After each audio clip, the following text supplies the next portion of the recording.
Do fractured rods mitigate fretting by chance?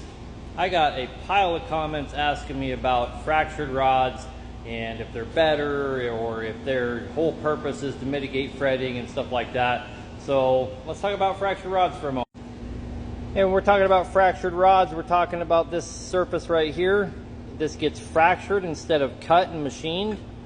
And you can see it's going to marry up perfectly to its old spot. And if I was to put the bolts in this, that seam would disappear completely. You can see the fracture there. So these rods are simply fractured into two pieces rather than milled. So to understand why fractured rods exist in the first place, we'll answer all of your questions of are they better and this and that. So fractured rods used to never be a possibility because of the ductile strength of steel, metallurgy, so to speak. Yeah, you were never able to make a rod that had the ductability to be able to snap it and also have the strength to be an application of a rod until about 2003.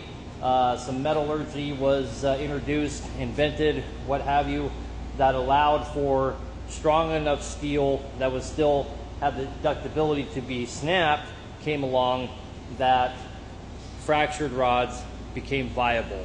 Once they became viable, they started being made all the time. But the reason that you might think is that they're better or something like that, that's not actually the case.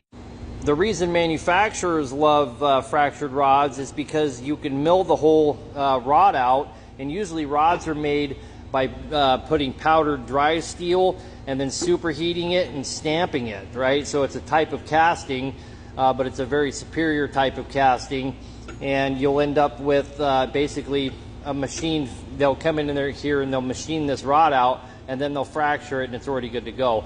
If you're going to have a machined rod, they're going to do something similar, but then they're going to come in here and they're going to cut this, and then after they cut this, then they have to mill all this down, and they're going to have to bolt this back on, and they're going to have to line bore this out. Makes the process much more time consuming and thereby much more expensive.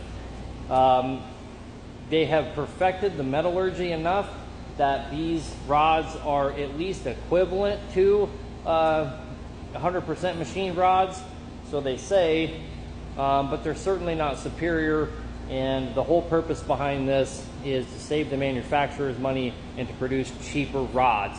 It is not making you a better rod. It's not doing anything like that for you. I hope that explains everything well enough. You guys have a good one. Fucking party naked.